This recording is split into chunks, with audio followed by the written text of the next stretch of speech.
नारायण गोस्वामी के नाम में श्री रूप श्री सनातन भट्ट रघुनाथ श्री गोपाल दास रघुनाथ श्री विषय देवी अभिष्णु श्री कृष्ण चैतन्य प्रभु नित्यानंद श्री दयानंद श्री सदी गौर हरे कृष्ण कृष्ण कृष्ण हरे हरे हरे राम राम राम हरे हरे कृष्ण कृष्ण कृष्ण हरे हरे हरे राम राम राम हरे हरे कृष्ण कृष्ण कृष्ण हरे हरे राम राम भक्त्याविहीना अपराध लक्ष्य क्षुब्धा शिवामादि तरंग कामयी काम शरणं वृंदे नमस्ते चरण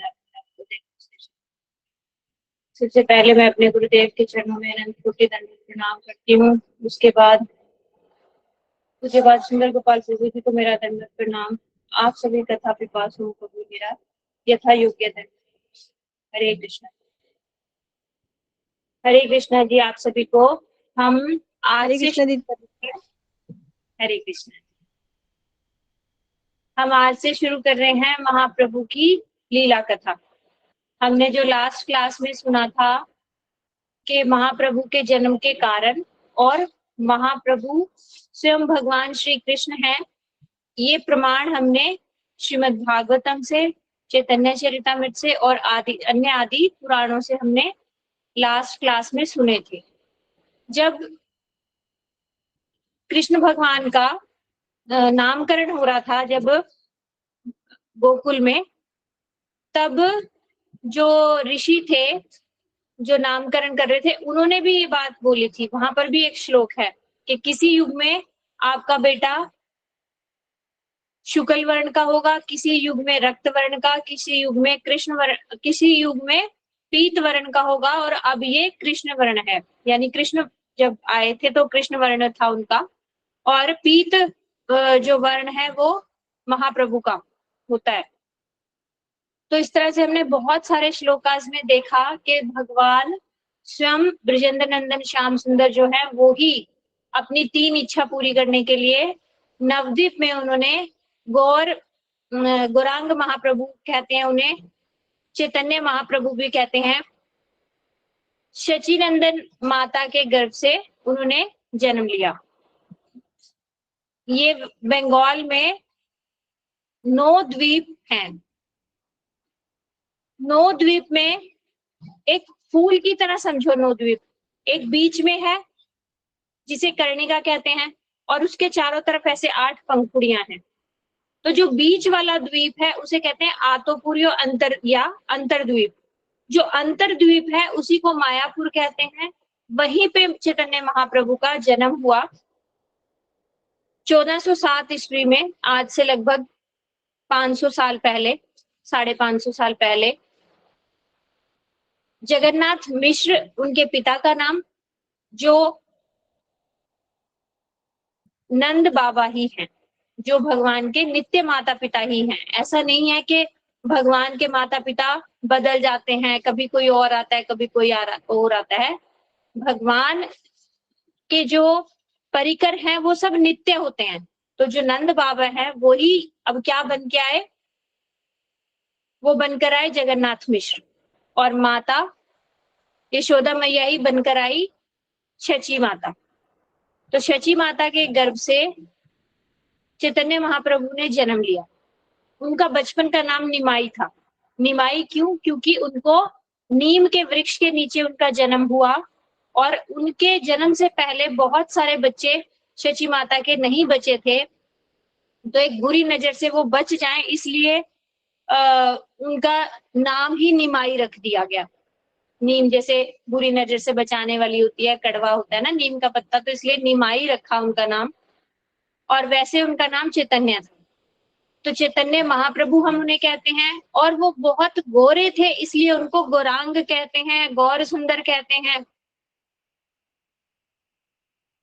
उन्होंने संध्या के समय में, जब हम गौर पूर्णिमा के व्रत करते हैं ना, तो उसका हम जो अभिषेक करते हैं 7, 7:30 के करीब करते हैं। वही समय जब दोनों वेला मिल रही थी, उसी समय महाप्रभु इस धराधाम पे आए शची माता के गर्भ से।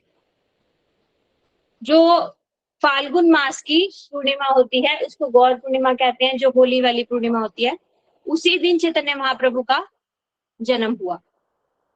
अब इससे ये मत समझना कि चैतन्य महाप्रभु सबसे पहली बार ये 500 साल पहले ही आए हैं, नहीं। चैतन्य महाप्रभु भी नित्य हैं। जिस द्वापर में कृष्ण आएंगे, उसी के बाद आने वाले कलयुग में महाप्रभु आते हैं। तो इसीलिए इस कलयुग को धन्य कलयुग कहा जाता है, ये साधारण कलयुग नहीं है। क्यों? क्योंकि इसमें चैतन्य महाप्रभु भी आकर गए हैं इसी धराधाम पे, और चैतन्य महाप्रभु की धारा में ही हमारे गुरुवर्ग आ रहे हैं और हमें महाप्रभु के द्वारा बताया गया रास्ता सिखाकर ही धीरे धीरे भक्ति की ओर अग्रसर कर रहे हैं। तो हम बहुत बहुत ज्यादा सौभाग्यशाली हैं। एक तो हमने इस कलयुग में जन्म लिया, दूसरा मनुष्य जन्म लिया, तीसरा हम चैतन्य महाप्रभु की धारा में आए हैं। चैतन्य महाप्रभु कौन है ये हमें पता है, क्योंकि आप किसी से भी बात करो, भगवान कृष्ण राम तो सबको पता है, लेकिन चैतन्य महाप्रभु भगवान है ये सुनने के बाद भी लोग इस पे विश्वास नहीं करते। जब कोई इस बात पे विश्वास ही नहीं करेगा तो उनके दिखाए गए रास्ते पे कैसे चलेगा? तो आप बहुत ज्यादा सौभाग्यशाली हो कि आपको पता है चैतन्य महाप्रभु स्वयं भगवान ब्रजेंद्र नंदन श्याम सुंदर ही हैं और वो हमें भक्ति सिखाने के लिए आए हैं। तो जो जो रास्ता उन्होंने दिखाया, वो क्या रास्ता दिखाया? हरि नाम का, कलयुग केवल नाम धारा, उन्होंने ये रास्ता दिखाया। आप उसी रास्ते पर चल रहे हो। हरे कृष्णा महामंत्र उन्होंने बताया कलयुग का महामंत्र है, वो ही महामंत्र आप सब कर रहे हो, तो आप साधारण तो नहीं हो। इसे ये समझो कि हमने एक स्कूल में एडमिशन ले लिया है। अब हम जब स्कूल में एडमिशन ले ही लिया है, तो एक दिन धीरे धीरे धीरे धीरे हमारे टीचर्स हमें डांटते, प्यार करते, धीरे धीरे धीरे आगे ले ही चलेंगे। स्कूल से हम पास हो ही जाएंगे। तो चैतन्य महाप्रभु का जन्म जब हुआ, संध्या का समय था और उस दिन का दिन ग्रहण था, सूर्य ग्रहण का दिन था। तो सूर्य ग्रहण पर ज्यादातर भारतवर्ष में सभी लोग पवित्र तीर्थ में स्नान करते हैं और दान करते हैं और हरिनाम इत्यादि करते हैं। तो महाप्रभु का जब जन्म हुआ तो ज्यादातर लोग सभी वहां पर गंगा नदी में स्नान कर रहे थे और क्या बोल रहे थे? हरि बोल हरि बोल हरि बोल। बंगाल में ज्यादातर हरि बोल हरि बोल हरि बोल की ध्वनि आपको सुनाई देगी। तो हरि बोल की ध्वनि के मध्य में महाप्रभु इस धराधाम पे अवतीर्ण हुए। जब महाप्रभु को देखा शची मैया ने, इतना सुंदर रूप स्वरूप उनका, तो उनका एक नाम गौरांग भी रख दिया कि गोरे अंग के गौरांग। और जब उनका जन्म उत्सव मना तो शची माता और जगन्नाथ मिश्र बहुत हैरान थे कि इतनी सुंदर सुंदर देवियां और इतने सुंदर सुंदर पुरुष ना जाने कहां से उनको बधाई देने आ रहे हैं, उनको बधाई दे रहे हैं और उनसे बधाई ले भी रहे हैं। जैसे नंद बाबा को बधाई देते थे तो नंद बाबा भी उनको वापस में बधाई देते थे ना। तो जगन्नाथ मिश्र के घर में कुबेर का खजाना ही आ गया समझो। जगन्नाथ मिश्र सब लोगों को बधाई बांट रहे हैं लेकिन कुछ भी कम नहीं हो रहा। और वो हैरान है कि ये लोग इतने सुंदर और अद्भुत दिखने वाले लोग मेरे घर कैसे आए जा रहे हैं। और भीड़ की भीड़ आ रही है महाप्रभु का दर्शन करके। लाला की सिर्फ एक झलक देखने के लिए चैतन्य महाप्रभु छोटे से जो बालक रूप में थे कि शची माता के बेटे को हम आशीर्वाद देने आ रहे हैं। तो जो स्त्रियां थी वो अंदर आके शची माता के पास जाके बेटे को देखती भी थी, उनका आशीर्वाद भी करती थी, उनको आशीर्वाद देती थी और चली जाती थी। इस तरह से इतने लोगों की भीड़ थी। जो है महाप्रभु के, चैतन्य महाप्रभु के पिता माता हैरान थे कि ये कहाँ से लोग आए चले जा रहे हैं और कहाँ से ये सब चल रहा है। तो ये सब कौन थे? ये सब देवता थे। देवता भी भगवान का इतना सुंदर स्वरूप देखने के लिए ललायित रहते हैं, बाल रूप देखने के लिए। तो देवता भी, जैसे कृष्ण जन्म उत्सव में सारे देवी देवता आए थे ना, इसी तरह चैतन्य महाप्रभु के जन्म उत्सव पे भी सारे देवी देवता आए। इतना सुंदर से जन्म उत्सव हुआ। धीरे धीरे जो है हमारे निमाई जो है बड़े होने लगे, घुटने चलने लगे। घुटने चलते चलते एक दिन उन्होंने क्या देखा? आंगन में एक सर्प जा रहा है। बस उस सांप को पकड़ लिया और उस सांप के साथ ही खेलने लगे। और उनके अंदर आवेश कौन सा आ गया? क्योंकि वो तो स्वयं ब्रजेंद्र नंदन श्याम सुंदर है ना, कृष्ण से अभिन्न है, तो उनके अंदर आवेश आ गया। जैसे उन्होंने कालिया नाग के ऊपर नृत्य किया था, उसी आवेश में उसको कालिया नाग समझ के उसके साथ खेल करने लगे। शची मैया डर गई, इतना छोटा बालक और सांप को पकड़े बैठा है। किसी तरह से सांप को हटाया, बालक को लिया, और बहुत ही नटखट थे जो है चैतन्य महाप्रभु। निमाई बालक जो है बहुत छोटे से और नटखट, और किसी भी तरह से चुप कराने से चुप होते ही नहीं थे। जब भी उनको चुप कराना था, तो यदि कोई आके हरि बोल हरि बोल हरि बोल कर दे, हरे कृष्णा महामंत्र गाते, तो वो चुप हो जाते थे। तो इन छोटी छोटी सुंदर सुंदर लीलाओं से महाप्रभु ने हमें जन्म के समय से ही जो है ना शिक्षाएं देनी शुरू करी। जब उनका जन्म हुआ, सूर्य ग्रहण का अवसर था,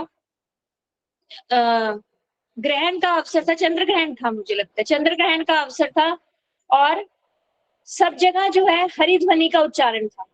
इससे क्या समझ आता है कि महाप्रभु का जो एक आने का गौण कारण है, वो क्या है? कलयुग की धर्म का स्थापना करना। तो उन्होंने जन्म से ही कलयुग के धर्म की स्थापना करी। वो क्या है? कलयुग केवल नाम अधारा। कलयुग केवल नाम अधारा मतलब हरि नाम ही इस कलयुग का युग धर्म है। तो वो उन्होंने अपने जन्म के समय ही दिखा दिया कि किस तरह से भगवान को हम प्राप्त कर सकते हैं। यदि हम संकीर्तन करेंगे, हरिनाम करेंगे, तभी भगवान का जन्म होगा। भगवान का जन्म होना मतलब क्या? हमारे हृदय में भगवान के प्रति प्रीति आना। हमारे हृदय में यदि हम समझेंगे कि हमारे आत्मा और परमात्मा का संबंध है, जहां आत्मा है वहां परमात्मा भी है, यदि हम प्रीति पूर्वक भगवान को पुकारेंगे, तो भगवान का आविर्भाव होगा। भगवान का आविर्भाव होना मतलब उनका और हमारा जो संबंध हम भूल चुके हैं, वो संबंध हमें दोबारा से अनुभूति होगी। तो ये केवल और केवल हरिनाम के द्वारा हो सकती है। महाप्रभु ने अपनी जन्म की लीला से ये दिखाया। फिर और थोड़े आगे चले, थोड़े बड़े हुए, वहां पर शची मैया के जो आंगन है उसमें चलने लगे, पैदल पैदल घुटने घुटने चलने लगे, फिर पैदल पैदल चलने लगे, छोटी छोटी मनोहर सी मुस्कान के साथ। सभी जो है नवद्वीप वासियों का हृदय को, मन को मोह लेते थे, इतने सुंदर महाप्रभु। एक दिन बहुत रोए, एकादशी का दिन, और उस दिन रोए चले गए, चुप ही नहीं हुए किसी तरह। तो सबने पूछा क्या चाहिए तुझे, क्या चाहिए बता। तो उन्होंने बताया कि उस गांव में एक पुजारी है जो ठाकुर जी के भोग के लिए जिनके घर में अन्न बना है। तो उन्होंने बोला मुझे वो पुजारी से अन्न का प्रसाद लाकर दो। उनके घर में तो अन्न नहीं बना था, एकादशी का व्रत रखा था सबने। ठाकुर जी का अन्न भोग मैं खाऊंगा तो ही चुप होऊंगा। तो जगन्नाथ मिश्र वहां गए, वहां उन्होंने जाकर पूछा आपके घर में ठाकुर जी के लिए क्या बना है। वही वस्तु बनी थी जिसका नाम चैतन्य महाप्रभु रो रो कर बोल रहे थे कि मुझे वो खाना है। उस पुजारी के घर में बना है, वहां से लेकर आओ। उन्होंने उनसे कहा कि मेरा बालक बहुत रो रहा है और ये मांग रहा है, क्या आप दे सकते हैं? तो उन्होंने महाप्रभु के लिए वो प्रसाद दिया, वो उन्होंने ग्रहण किया, तब वो जाकर चुप हुए। इससे हमें क्या सीख मिलती है? इससे ये सीख मत कभी भी ले लेना कि चैतन्य महाप्रभु ने भी तो एकादशी के दिन अन्न खाया था, तो हम भी खा सकते हैं।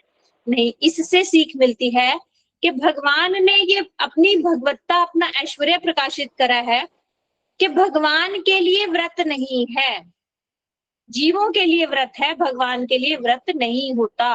तो हमारे घर में भी जो लड्डू गोपाल जी हैं, ठाकुर जी के विग्रह हैं, उनको हमें दिन में एक बार एकादशी के दिन कुछ ना कुछ अन्न का भोग जरूर लगा देना चाहिए, नहीं तो दोष लगता है। ये शिक्षा हमारे लिए। और भगवान वही है जो है को नहीं और नहीं को है कर सकते हैं। हम यदि अपनी कुछ ऐश्वर्य प्रकट करेंगे, तो जब हमारे अंदर थोड़ा सा बल आ जाएगा, बुद्धि आ जाएगी, जब हम बड़े हो जाएंगे, तब हम कुछ ऐसा करके दिखा सकते हैं कि हमारी वाह वाह योग, वाह ये तो क्या है। यदि हम छोटे बच्चे के रूप में होंगे, तब ना बल होता है ना बुद्धि होती है, हम कुछ ज्यादा कर नहीं सकते। लेकिन भगवान भगवान इतने छोटे बालक होकर भी बता सकते हैं कि वो भगवान है। आप ब्रज लीला में देखो, 6 दिन के भगवान ठाकुर जी ने पूतना को मारा। छोटे से लाला जिन्होंने अपने मुंह के अंदर ब्रह्मांड दिखा दिया, मतलब मैक्सिमम जो ऐश्वर्य प्रकाशित किया भगवान ने वो ब्रज में किया। बड़े होने के बाद उन्होंने ज्यादा नहीं दिखाया कि मैं भगवान हूँ, लेकिन छोटे होते हुए उन्होंने सबको दिखाया कि मैं भगवान हूँ। लेकिन भगवान का माधुर्य ऐसा कि ब्रजवासी भगवान को भगवान मान ही नहीं रहे। 6 वर्ष की आयु में उन्होंने गिरिराज गोवर्धन उठा लिया, कितने सारा ऐश्वर्य दिखाया। इसी तरह चैतन्य महाप्रभु इतने छोटे बालक होकर भी कैसे उनको पता चल सकता है कि उस पुजारी के घर में यही बना है? उन्होंने ये दिखाया कि मुझे सब कुछ पता है, मैं भगवान हूँ। और जब बड़े हुए तो उन्होंने क्या शिक्षा दी? जगन्नाथपुरी में एक बार सभी जो जगन्नाथपुरी में ठाकुर जी को अन्न का भोग लगता है। जगन्नाथ जी का कोई व्रत नहीं होता क्योंकि जगन्नाथ जी को तो बहुत भूख लगती है, कितने समय उनका भोग लगता है, तो उनको अन्न का भोग लगता है। तो पंडा वही खाते हैं, बोले जो हम जगन्नाथ जी को खिलाएंगे हम तो वही खाएंगे, हमारा एकादशी से कुछ मतलब नहीं, हमारे ठाकुर भी खाएंगे और हम भी खाएंगे। तो जगन्नाथपुरी में पंडा एकादशी व्रत को मानते नहीं। तो उन्होंने सोचा कि जो चैतन्य महाप्रभु के फॉलोअर हैं वो तो सब एकादशी का पालन करते हैं, तो यदि हम चैतन्य महाप्रभु की एकादशी किसी तरह से भंग कर दें तो इनके फॉलोअर्स हैं वो भी सब छोड़ देंगे एकादशी करने, तो ये और हम एक जैसे हो जाएंगे। तो वो महाप्रसाद लेकर आए जगन्नाथ जी का और आकर बोले ये लो चैतन्य महाप्रभु, ये ठाकुर जी का महाप्रसाद है।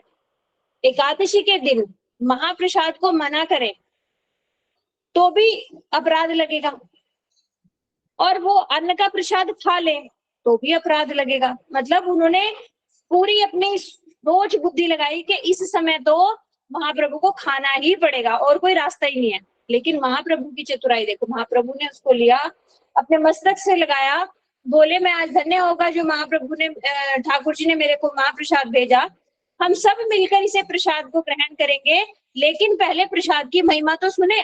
ये कोई साधारण दाल भात नहीं है जिसको उठाओ और खा लो, ये ठाकुर जी का अधरामृत है। पहले इसको प्रणाम करेंगे, इसकी स्तव स्तुति करेंगे, क्योंकि ठाकुर का प्रसाद, ठाकुर का विग्रह कुछ भिन्न नहीं है, कुछ भी है, ठाकुर है और प्रसाद कुछ भी भिन्न नहीं है, तो हम इनका भी वैसे ही सम्मान करेंगे। तो क्या किया, बीच में रख लिया महाप्रसाद और चारों तरफ गोल गोल घूम के जैसे परिक्रमा करना, कीर्तन करना, हरि बोल कीर्तन की, सारी रात हरि कथा करी। एकादशी की रात जागरण भी हो गया, कीर्तन भी हो गया, और सुबह जैसे ही हुआ पारण का समय आया, उसी महाप्रसाद से सबने पारण किया।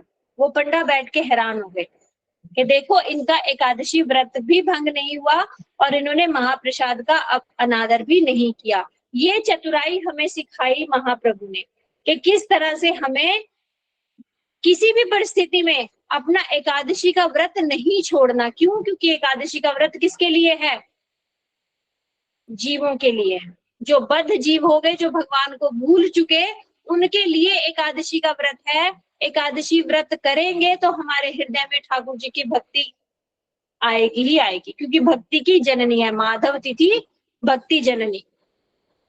स्वयं भगवान तिथि रूप में आ गए, इसलिए एकादशी का महत्व समझाया। तो अब छोटेपन में उन्होंने क्या दिखाया कि अन्न मांग कर खा लिया। तो यहाँ से हमें क्या सीखना चाहिए कि ठाकुर जी जो है उनको अन्न का भोग लगाना चाहिए। ये हुआ। आगे फिर और बड़े हुए तो उनके जो शची मैया उनका बहुत सुंदर श्रृंगार करती थी, उनको मोटे मोटे सोने के कड़े, गले में कुछ यहाँ पे चेन, यहाँ पे करधनी पहना के और ऐसे रखती थी घर में। तो बाहर से 2 चोर जा रहे थे, उनको छोटे से बालक के पास इतना सारा सोना देख के लालच आ गया, उन्होंने सोचा इसे उठा लेते हैं, यहाँ से गोदी ले जाते हैं, बहुत दूर ले जाके इसके सारे जेवर उतार लेंगे और उसको छोड़ देंगे। तो उन्होंने जैसे ही गोदी उठाया, उस बालक के मुख को देखा, इतना सुंदर उनका अद्भुत स्वरूप, वो भूल गए क्या करने आए थे, उसको गोदी लिए लिए वहीं चक्कर काटते रहे। माँ शची मैया के घर के बाहर उसी गली में इधर उधर ऐसे चक्कर काटते रहे, और चक्कर काटते काटते काटते काटते देखा उनने सुबह हो गई। और मतलब दिन जो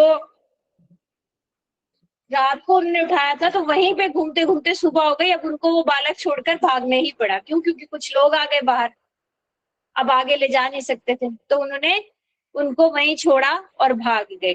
यहाँ से देखो, महाप्रभु ने सिखाया कि भगवान के साथ चीटिंग हो ही नहीं सकती। उन्होंने क्या सोचा था, ये तो छोटा सा बालक है, इसके हम लूट लेंगे और चले जाएंगे। इतनी मनोहर लीला। एक तो इनका रूप का हमें समझ आया कि भगवान के रूप को कोई देख ले तो उसकी चित्त वृत्ति भी बदल जाती है। वो जो चोरी करने आए थे, उनका चित्त ही परिवर्तन हो गया, भगवान के रूप को ही देखते रह गए। उनको याद ही नहीं रहा कि ये सब निकालना है और इसको छोड़ना है, उनके रूप देखने में ही खो गए। एक तो भगवान का सौंदर्य, दूसरा भगवान से कभी भी कोई चीटिंग नहीं कर सकता, भगवान को चीट नहीं कर सकते। तो कभी मत सोचना कि अभी तो कोई है नहीं, मैं ये सब करके देख लूं। जैसे हम साधन में ज्यादातर ढील दे देते हैं कि अभी तो गुरुजी जब सामने है तब तो हम एकदम अलर्ट होके सब ठीक ठीक करेंगे, कोई वैष्णव है तो ठीक ठीक करेंगे। और जब कोई वैष्णव नहीं है, गुरुजी नहीं है सामने, तो हम कहते हैं कोई बात नहीं, आज संख्या कुछ कम भी हो जाए तो छोड़ देते हैं, कोई बात नहीं। कभी ऐसा मत सोचना। जो भगवान है वो तो, उनसे हम कैसे छुपा सकते हैं, वो तो आत्मा के साथ में बैठे हैं ना परमात्मा। हमारे सोचने से भी पहले उन्हें पता चल जाता है, तो हम उनको कभी भी चीट नहीं कर सकते। इसलिए कुछ भी करो उससे पहले हमेशा ये याद रखना कि भगवान मुझे देख रहे हैं। फिर और थोड़े बड़े हुए आगे, जब वो वहां पे गंगा किनारा था, वहां पर कुछ छोटी छोटी बालिकाएं, जैसे भारतवर्ष में ये प्रसिद्ध है कि बालिकाओं को ये बोला जाता है कि अच्छा सुंदर वर प्राप्ति के लिए शिव जी की पूजा करो, गंगा जी को वो पूजा करो कुछ। तो वो अच्छे वर प्राप्ति के लिए पूजा करने जो आती थी गंगा किनारे, वहां पर महाप्रभु पहुंच जाते थे, चैतन्य महाप्रभु, और उनका सारा सामान छीन कर खुद खा जाते थे। जैसे वो प्रसाद कुछ अर्पण के लिए लाती थी, वो सब कुछ खुद खा लेते थे, उनसे छीनते थे और कहते थे तुम पागल हो जो तुम गंगा के पूजा कर रहे हो, तुम्हें नहीं पता क्या मैं साक्षात गंगा का पति हूँ। मैं तुम्हें ऐसा वरदान दे सकता हूँ कि तुम्हें जो चाहिए वो मैं दे सकता हूँ। तुम्हें अच्छा पति चाहिए तो तुम मुझे संतुष्ट कर दो, तो तुम्हें अच्छा पति मिल जाएगा। और यदि तुमने मुझे नहीं संतुष्ट किया तो मैं तुम्हें श्राप भी दे सकता हूँ। तुम्हें ऐसा श्राप दूंगा कि तुम्हारी पति की 7-7 पत्नियां, या तुम्हारा पति लंगड़ा हो, काना हो, या तुम्हें बहुत मारे, ऐसा खराब काला कलूटा तुम्हारा पति, मतलब जितना भी कुछ खराब चीजें हो सकती है वो सब मैं तुम्हें दे दूंगा, ऐसा बोलते थे महाप्रभु। तो वो बालिकाएं डर के मारे कि कहीं ये हमें श्राप ना दे दे, वो सारा जो भी अर्घ्य का सामान लाती थी गंगा जी पे देने के लिए, वो सब महाप्रभु को दे देती थी। तो यहाँ पर हमें हमारे लिए क्या शिक्षा, हमारे लिए शिक्षा है कि यदि भगवान संतुष्ट हो गए तो सारे देवी देवता, पूरा जगत, पूरा ब्रह्मांड, सब कुछ संतुष्ट हो सकता है। और यदि भगवान तो संतुष्ट हमने किए नहीं और हम संसार में सबको संतुष्ट करने में लगे हैं, सारे देवी देवताओं को संतुष्ट करने में लगे हैं, तो भी बहुत कुछ छूट जाएगा। हमारा से सब संतुष्ट हो जाए इसकी कोई गारंटी नहीं। दूसरी ओर केवल और केवल एक भगवान को संतुष्ट कर लिया तो सभी के सभी संतुष्ट हो सकते हैं। क्यों? क्योंकि भगवान स्वयं बोल रहे हैं, मैं सबसे ऊपर हूं, मैं इस गंगा का पति हूं। तो यहाँ पे हमारे लिए भगवान ने शिक्षा दी कि हमें सबको, सबके मध्य में भगवान को रख के चलना है। भगवान से सब है, देवी देवता है, वो क्या है? भगवान के अंश है।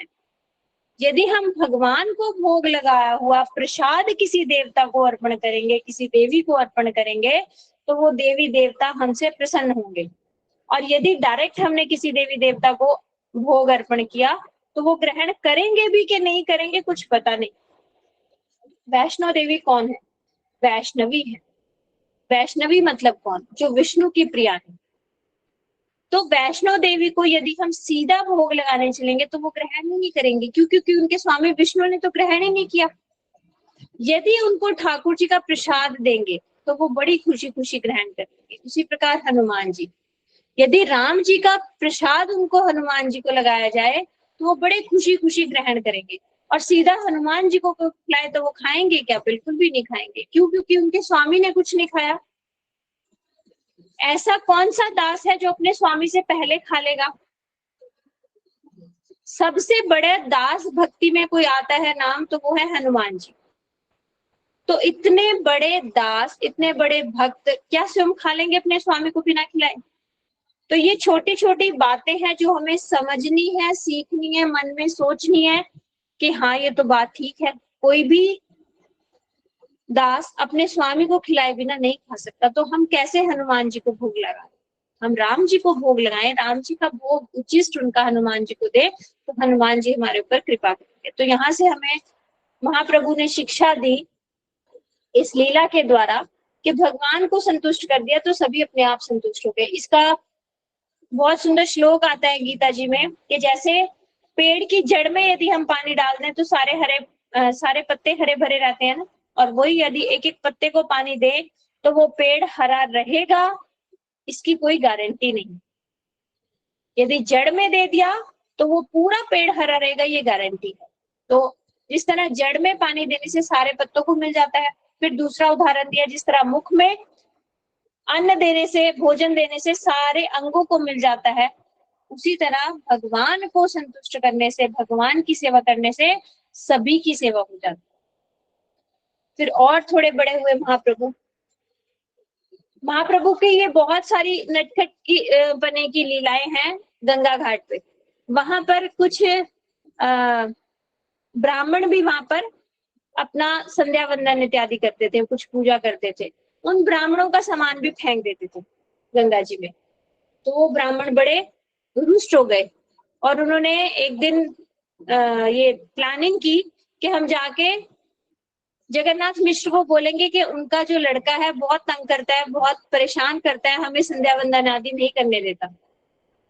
ये बात महाप्रभु को भी पता चल गई कि सब पंडित जो है मेरे घर जा रहे हैं शिकायत लगाने के लिए। महाप्रभु को स्कूल जब भेजा जाता था, स्कूल ना जाके वो इस तरह से गंगा घाट जाकर वहां पर इन सबको परेशान करते थे।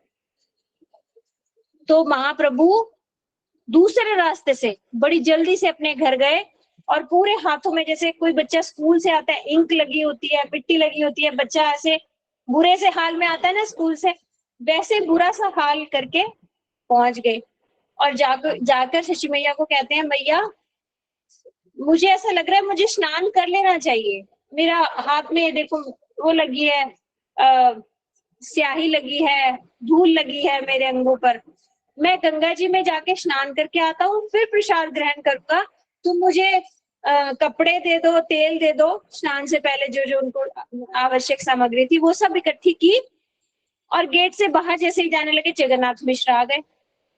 जगन्नाथ मिश्र ने उन्हें देखा कि सारे पंडित बोल रहे हैं कि ये हमें तंग कर रहा है, अभी अभी यहाँ था, क्योंकि उन्होंने बोला अभी अभी गया है, लेकिन ऊपर से देखने में तो समझ नहीं आ रहा कि ये गंगा नदी से आया है, ये तो कहीं से गीला नहीं है, इसके ऊपर तो धूल मिट्टी लगी हुई है, तो ऐसा लग रहा है कि नहाया भी नहीं है। और वो लोग क्या बोल रहे थे, अभी अभी यहाँ से गया है हमें परेशान करके। तो जगन्नाथ मिश्र उस समय सोच नहीं सके कि कौन सच बोल रहा है और कौन झूठ बोल रहा है, और वो अपने बालक को डांट भी नहीं सके। और इस तरह से जो चैतन्य महाप्रभु हैं पिता की डांट से बच गए और भाग के वापस गंगा घाट गए और जाके फिर वहां पे ब्राह्मणों को धमकाया, अब की बार तो मैंने तुम्हें छोड़ दिया, यदि अगली बार तुम मेरे पिता से शिकायत करोगे ना तो तुम्हें भी डुबो दूंगा गंगा नदी में। तो इस तरह से सभी के सभी ब्राह्मण हैरान परेशान रहते थे निमाई से। वो बहुत ही नटखट बालक थे। उन यहाँ से हमें क्या सीखना चाहिए? यहाँ से सीखना चाहिए कि महाप्रभु एक साधारण बालक की तरह, जैसे एक बालक होता है ऐसी लीलाएं कर रहे हैं, जैसे बालक सबका मन मोह लेता है ऐसे लीलाएं कर रहे हैं महाप्रभु। भगवान होते हुए भी नरवत लीला कर रहे हैं, जिससे क्या है हम भगवान से अपना संबंध बना सके। यदि हमें किसी से अपना संबंध बनाना होता है ना, तो उसको अब हमारे जैसा होना कंपलसरी है। हमारे जैसा होगा तो हमारा संबंध बड़ा जल्दी बन जाएगा।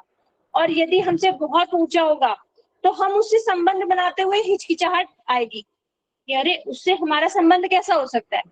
तो भगवान यहाँ पर आए, ऐसी नरवत लीलाएं करी कि हमें लगा अरे छोटा सा बालक ही तो है, ये तो हमारे जैसा एक छोटा सा बालक है, तो हमारा और भगवान का संबंध जिससे बन जाए। भगवान ने ऐसी नरवत लीलाएं करके दिखाई।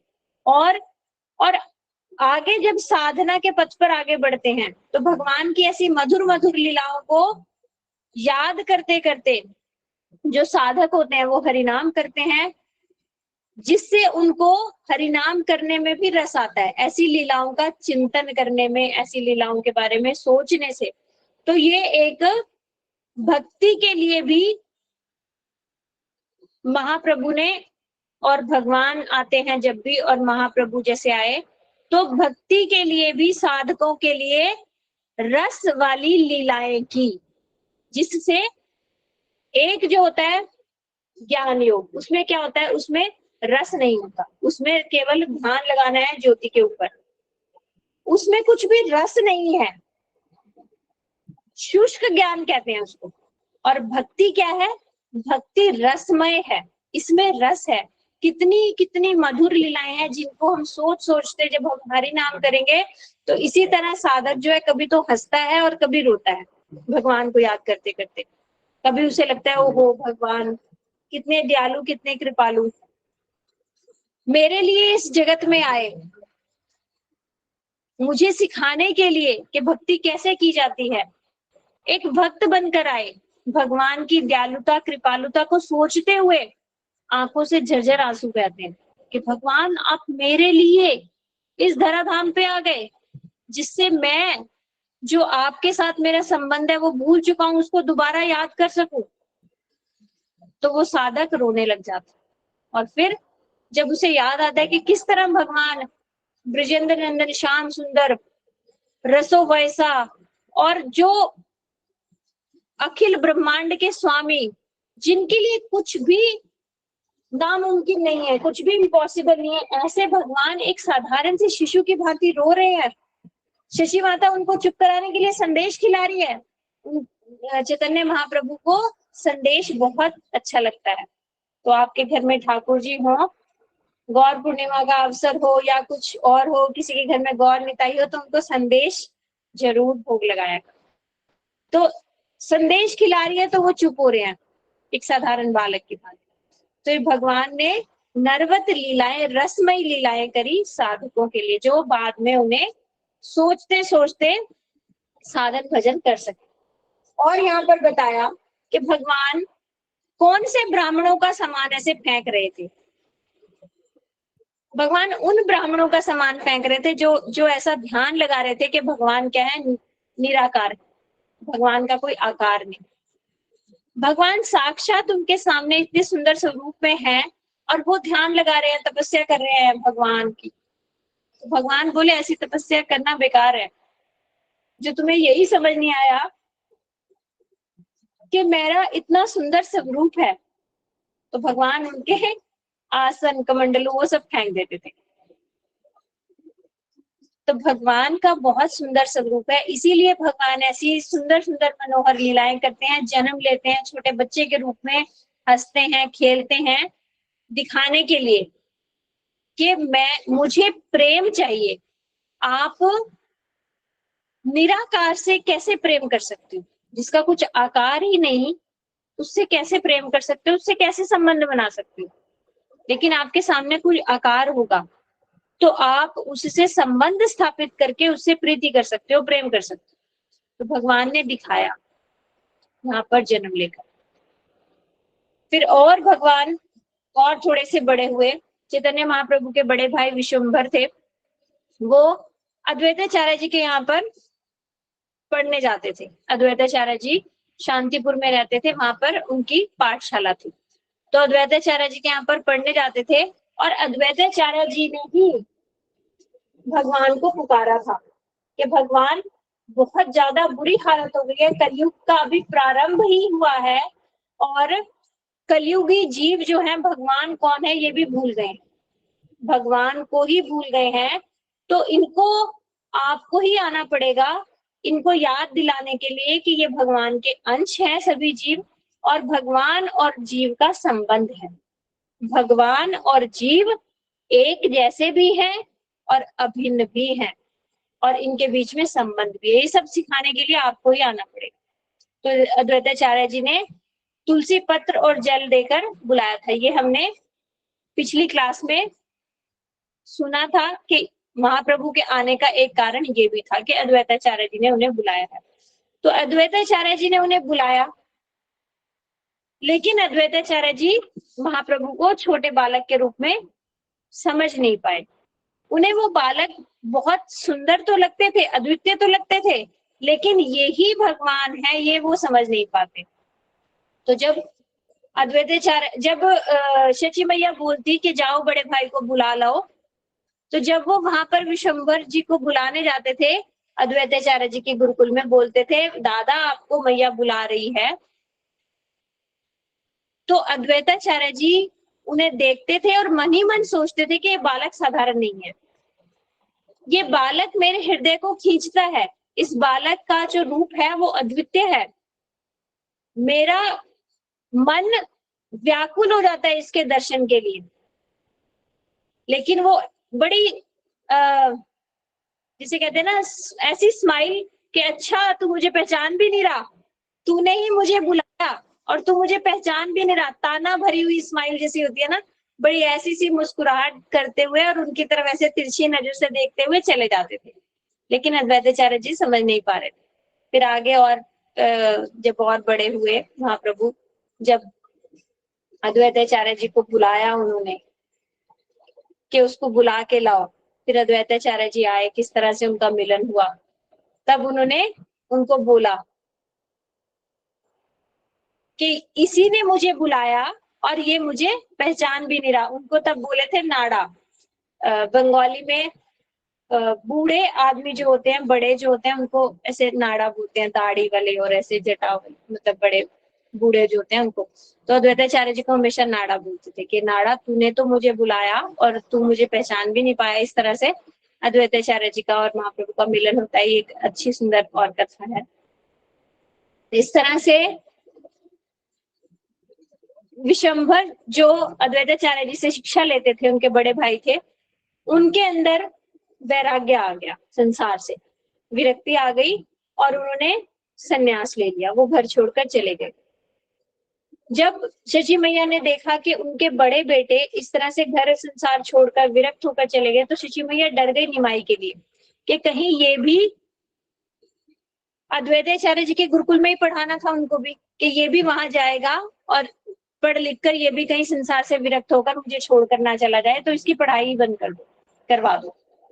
तो चैतन्य महाप्रभु को स्कूल जाना, गुरुकुल जाना ही बंद करवा दिया, घर में रखते। सभी लोग कहते कि इतना छोटा बालक है, इसको पढ़ाना जरूरी है, आप इसे पढ़ा क्यों नहीं रहे? तो बोले नहीं, बस इसको कोई जरूरत नहीं है, इसको हम घर में ही रखेंगे। तो चैतन्य महाप्रभु को कोई जरूरत नहीं थी पढ़ने की, वो स्वयं भगवान है, सारी 64 कलाओं में निपुण भगवान।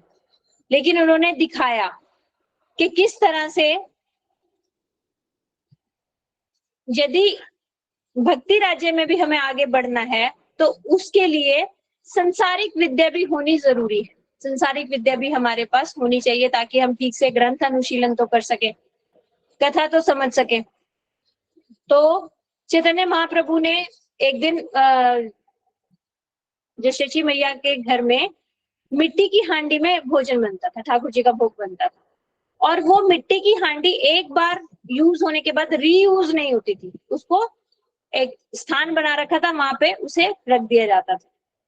मतलब वो झूठी हो गई, ठाकुर जी का एक बार उसमें भोग बन गया तो वो अब रीयूज नहीं होगी। तो इस तरह से मिट्टी के बर्तनों का एक जगह उन्होंने ढेर लगा रखा था, जो झूठी हो गई, समझो इस तरह से अपवित्र बर्तनों का।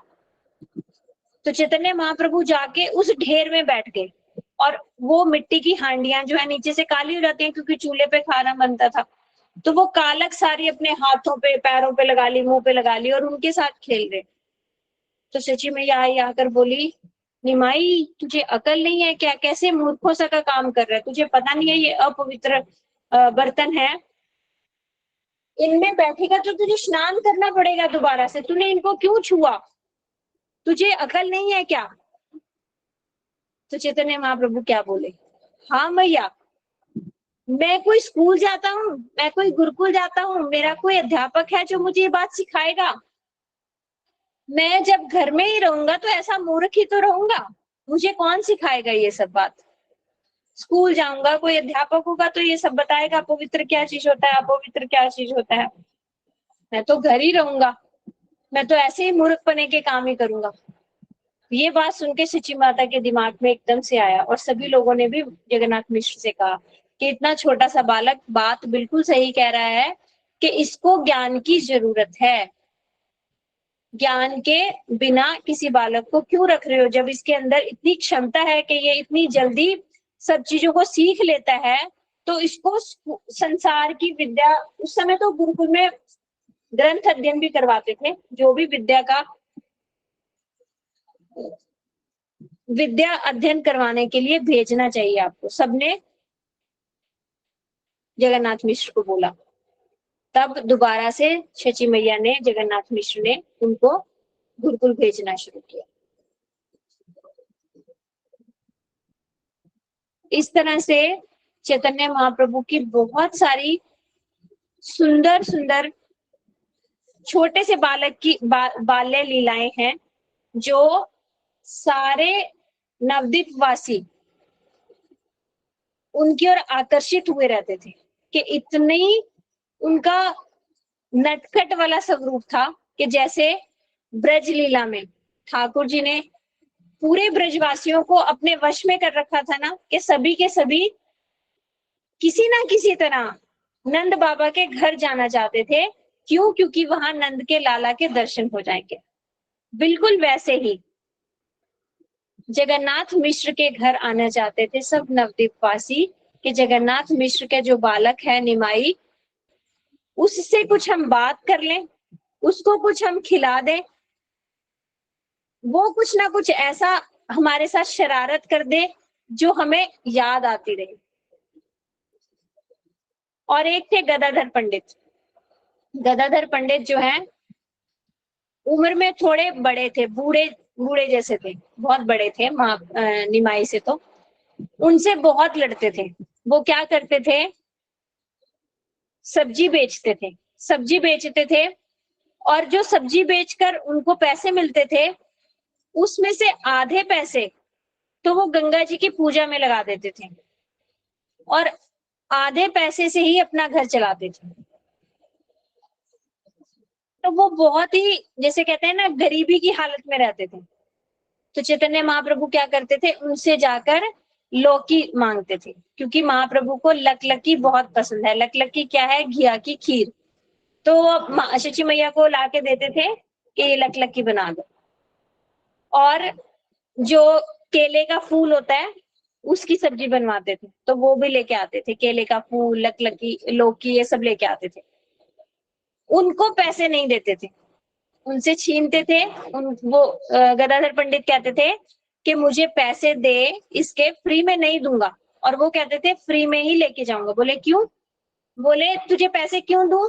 तो बोले कि मुझे गंगा जी की सेवा करनी है, तो मुझे पैसे दे। तो वो क्या कहते थे? वो कहते थे मैं तो गंगा का पति हूं, यदि मेरी सेवा कर देगा तो गंगा जी अपने आप प्रसन्न हो जाएंगी, तू मुझे दे पहले। उनको भी यही शिक्षा देते थे जो वो छोटी छोटी बालिकाओं को देते थे। तो बोले मुझे दे, ये सब मुझे चाहिए। तो वो किसी तरह से लड़ झगड़ के, बहुत कम पैसे दे के, कभी कभी बिना पैसे दिए, ऐसे करके भाग जाते थे, और वो पीछे पीछे भागते रहते थे। गदाधर पंडित कुछ कर नहीं पाते थे।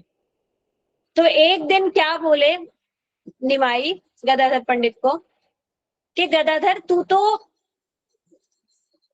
गंगा जी की सेवा करता है ना, तो गंगा जी की सेवा तू इसलिए करता है क्योंकि तुझे पता है विष्णु जी का चरणामृत है, तो तू विष्णु जी की सेवा करता है एक किस्म से। तो विष्णु जी की सेवा करने से तुझे मिला क्या? तू जो विष्णु जी की सेवा कर रहा है तो तुझे क्या मिला? ना तो तेरे पास घर है, ना पहनने के लिए कपड़े हैं। इस संसार में क्या चाहिए? रोटी, कपड़ा और मकान। और ना तेरे पास अच्छा खाने को कुछ भोजन है। तो तेरी जीने की जो 3 बेसिक जरूरतें हैं वो ही पूरी नहीं हो रही। किसकी पूजा करने से? विष्णु की पूजा करने से। इसके बजाय यदि तू काली की पूजा करता तो देख, काली के पुजारी कितने अमीर होते हैं। काली देवी तुझे बहुत सारा धन दे देती। तो तू ये विष्णु की पूजा क्यों नहीं छोड़ देता? तो अद्वैताचार्य जी ने क्या बोला? बहुत सुंदर उन्होंने उत्तर दिया। हमें भी अपने जीवन में ये याद रखना चाहिए। उन्होंने बोला कि ये जो जीवन की आवश्यकताएं हैं, ये शरीर की आवश्यकताएं हैं। और शरीर की आवश्यकताएं पूरी हो या ना हो कुछ ज्यादा फर्क पड़ता नहीं। लेकिन विष्णु पूजा से मेरी जो आत्मा की आवश्यकताएं हैं वो पूर्ण हो रही हैं। तो हमें ज्यादा किस पे फोकस करना चाहिए, ज्यादा किस पे हमें ध्यान देना चाहिए? वो है आत्मा की आवश्यकताओं को पूरा करने में। तो जब मैं विष्णु भक्ति कर रहा हूं तो उससे मेरी आत्मा प्रसन्न हो रही है, मेरी आत्मा को बल मिल रहा है। शरीर को बल मिले ना मिले कोई फर्क नहीं पड़ता। चैतन्य महाप्रभु उस दिन बोले, तुमने बहुत सुंदर उत्तर दिया, तुमसे मैं यही उत्तर सुनना चाह रहा था। और निमाई जो है उनसे फिर लोके छीन के फिर भाग गए छोटे बालक के रूप में। तो ये गदाधर पंडित ने हम सबको सिखाया कि इस संसार में हमें, जो कोई कहते हैं संसार में सक्सेसफुल किसको कहा जाता है? जिसके पास बहुत अधिक धन है, बहुत अधिक जन है, मतलब घर परिवार बहुत अच्छा है, सभी लोग हैं घर में और धन भी बहुत है। लेकिन असली सक्सेसफुल कौन है? ग्रंथ में क्या कहा गया? धर्मेर हीना पशु भी समान। मतलब जो धर्म जिसने धर्म को नहीं अपनाया तो वो पशु है। पशु मनुष्य से सक्सेसफुल ज्यादा कैसे कह सकते हो आप? जिस तरह पशु सिर्फ खाना, सोना और अपनी रक्षा करना करता है, यदि यही 3 काम मनुष्य ने भी किए, अपने खाने के लिए कितने धन इकट्ठा किया, अपने सोने के लिए कितना अच्छा आलीशान महल बनाया, अपनी रक्षा के लिए कितने सारे अरेंजमेंट्स किए, और धर्म क्या है ये सोचा ही नहीं। धर्म क्या है? गीता जी में आया है, सवे पंचा परो धर्मा भक्ति अधोक्षजा। मतलब सभी प्राणियों का, सभी जीवों का एक ही धर्म है, क्या? अधोक्षज की सेवा करना। अधोक्षज कौन है? जो हमारी इंद्रियों से परे है। वो कौन है? वो है भगवान श्री कृष्ण। तो सभी जीवों का केवल और केवल एक ही धर्म है, भगवान कृष्ण की भक्ति करना। और जिस व्यक्ति ने ये धर्म तो अपनाया नहीं और बाकी सारे धर्म निभा रहा है, संसार का धर्म, पत्नी का धर्म, पति का धर्म, बहन का धर्म, भाई का धर्म, पड़ोसी का धर्म, देश का धर्म, सारे धर्म निभा दिए, लेकिन जो उसका आत्मा का धर्म है, ये सारे तो शरीर से धर्म है ना। आज मैं स्त्री का शरीर हूं तो मेरा स्त्री धर्म हो गया, बहन का धर्म हो गया, माता का धर्म हो गया। कल मुझे पुरुष का शरीर मिल सकता है तो मेरा पति का धर्म हो जाएगा, फिर पुरुष का धर्म हो जाएगा। ये धर्म परमानेंट धर्म नहीं है। परमानेंट किसका धर्म है? केवल और केवल आत्मा का। तो जो आत्मा का धर्म है, यदि हम उसको नहीं सोचे, उसके बारे में हमने कुछ नहीं सोचा, उसके बारे में हमने कुछ नहीं किया, तो हमारा जीवन बेकार। इस तरह से हमें महाप्रभु की लीलाओं से शिक्षा लेनी चाहिए। आगे आगे हम आने वाली कक्षाओं में और महाप्रभु की लीला कथा सुनेंगे, महाप्रभु के साथ संबंध बनाने की कोशिश करेंगे। महाप्रभु के साथ संबंध कैसे बनेगा? क्या हमारी कोशिश से बनेगा? नहीं, महाप्रभु की, गुरु वैष्णवों की कृपा से बनेगा। जैसे जैसे हम हरिनाम करेंगे और भगवान से प्रार्थना करेंगे कि केवल और केवल अनन्य भक्ति चाहिए। अनन्य मतलब न अन्य, भक्ति के अलावा कुछ भी नहीं चाहिए। इसी इच्छा के साथ जब हम हरि नाम करेंगे तब भगवान कहते हैं मैं उसको बुद्धि दूंगा। भगवान हमें बुद्धि देंगे तब हम ये सब तत्व समझ पाएंगे। उससे पहले हमने सुन लिया इधर से और इधर से निकल गया, ये टिकेगा नहीं। यहाँ पर टिकेगा कैसे? महाप्रभु की कृपा से। हमें चैतन्य महाप्रभु से, नित्यानंद प्रभु से, इन सब से कृपा की प्रार्थना करनी चाहिए।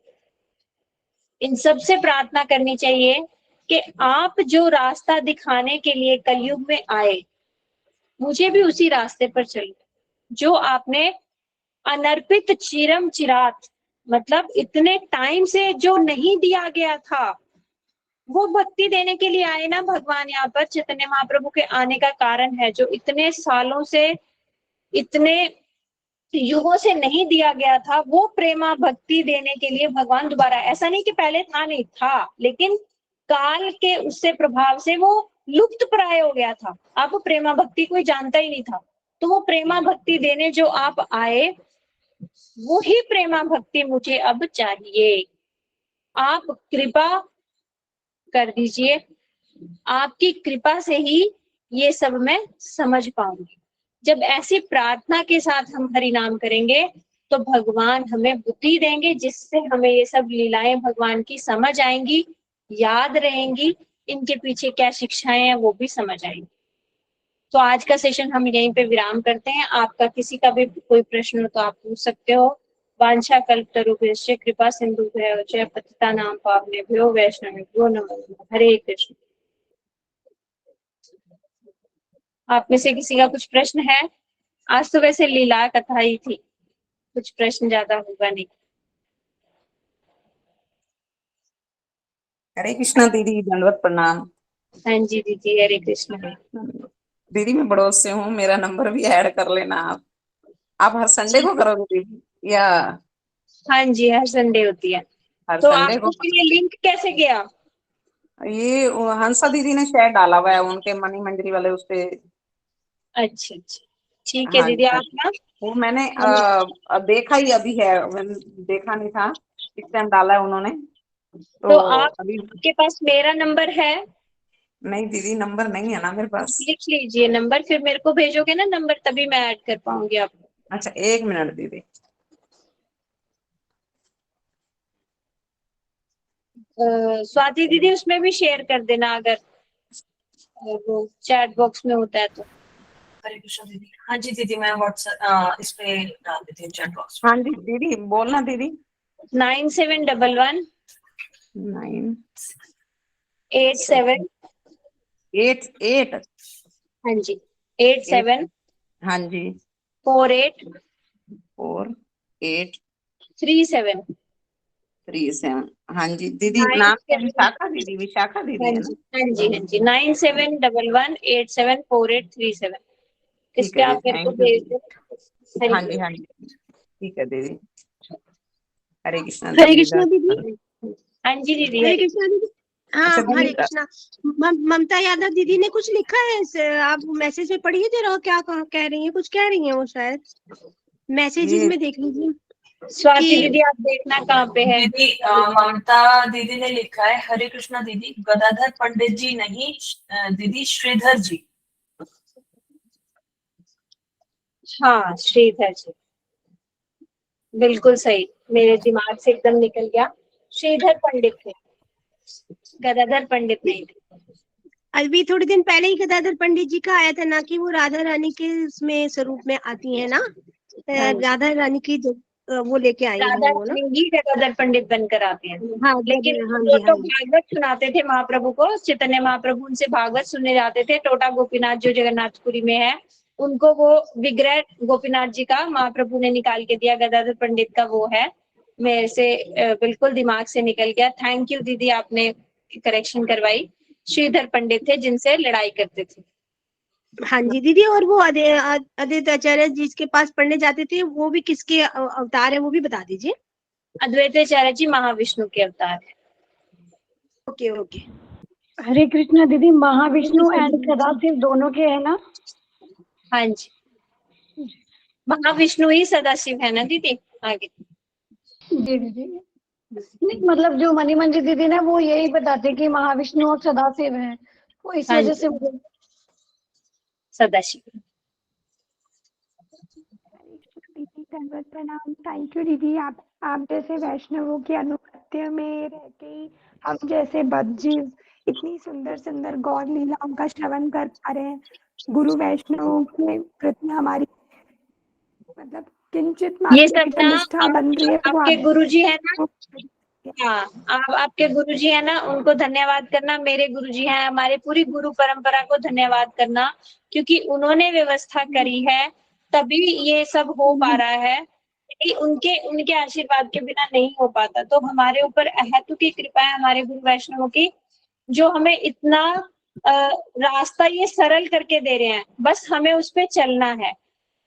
हमारे जैसे ना सारे कांटे हटा के इतना सरल रास्ता हमें करके दे रहे हैं। देखो इतने सरल सरल हमारे ग्रंथों का प्रकाशन हो रहा है हमारे मठ से।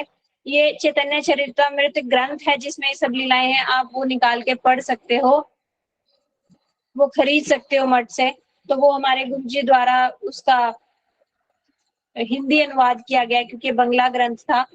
तो ये सब ग्रंथ प्रकाशन करना, ये सब हरि कथा सुनाना, ये सब गुरु वर्गों की देन है। वो ही ये सब कर सकते हैं। हम क्या कर रहे हैं, उसका कीर्तन कर रहे हैं। कथा तो गुरुजी ही सुना सकते हैं, लेकिन गुरुजी से सुनकर कुछ उसका आगे अनुकीर्तन कर पा रहे हैं हम सब। आप सब भी इसको सुनकर आगे सुनाया करें। हरे कृष्णा दीदी, जो ये महामंत्र है हरे कृष्णा वाला, ये क्या चैतन्य महाप्रभु जी ने ही लिखा है? उन्होंने ही शुरू किया है क्या दीदी? नहीं दीदी, ये कलयुग, ये सतयुग से और हमेशा से ये भी नित्य है। जैसे मंत्र है ना, मंत्र भी नित्य होता है, लेकिन महाप्रभु ने इसका प्रचार किया। महाप्रभु ने बताया कि यही महामंत्र है कलयुग के जीवों के लिए, इसको आप करो। महाप्रभु ने इसका सिर्फ प्रचार किया, बनाया महाप्रभु ने ऐसा नहीं, ये तो पहले से था ग्रंथों में। अच्छा, हरे कृष्णा दीदी, ठीक है। हरे कृष्ण। उन्होंने बोला केवल इसी महामंत्र को करने से सब कुछ हो जाएगा, ये सब इस तरह से। और इसको संकीर्तन के रूप में उन्होंने प्रचारित किया। पहले क्या होता था, मंत्रों को केवल ध्यान से बैठकर ऐसे जप ही होता था, लेकिन उन्होंने बोला नहीं, इसको तुम संकीर्तन भी करो, ऊंचे ऊंचे गाओ, इसको नाचते हुए गाओ, जोर जोर से गाओ, इसको किसी भी तरह से करो। जबकि जो मंत्र दिए जाते हैं ना, उनको एक जगह ध्यान से बैठ के मन ही मन करने होते हैं, लेकिन ये महाप्रभु ने बताया कि ये ऐसा मंत्र है जिसको आप किसी भी अवस्था में कैसे भी कर सकते हो। इस तरह से बस प्रचार किया महाप्रभु ने इसका। ठीक है दीदी? हाँ जी, हाँ जी दीदी। और किसी का कुछ प्रश्न है? तो हम आज का सेशन यही विराम करते हैं। अगली क्लास जो है ना, गौरप्रिया लेगी, क्योंकि हमारे यहाँ पे ग्रेटर नोएडा में भागवत सप्ताह शुरू हो रहा है, तो उस दिन विश्राम होगा। मैं उस दिन नई क्लास ले पाऊंगी। गौरप्रिया बहुत सुंदर सी आपको आगे की कथा सुनाएगी अगली क्लास में। हरे कृष्ण जी। आप सब हरे कृष्णा दीदी। दीदी अगर कथा हेलो कृष्णा, हरे कृष्णा दीदी। हाँ जी, अगर भागवत कहाँ हो रही है उसका एड्रेस भेज दीजिएगा दीदी। हाँ जी, ग्रेटर नोएडा में है, अल्फा सेक्टर में है।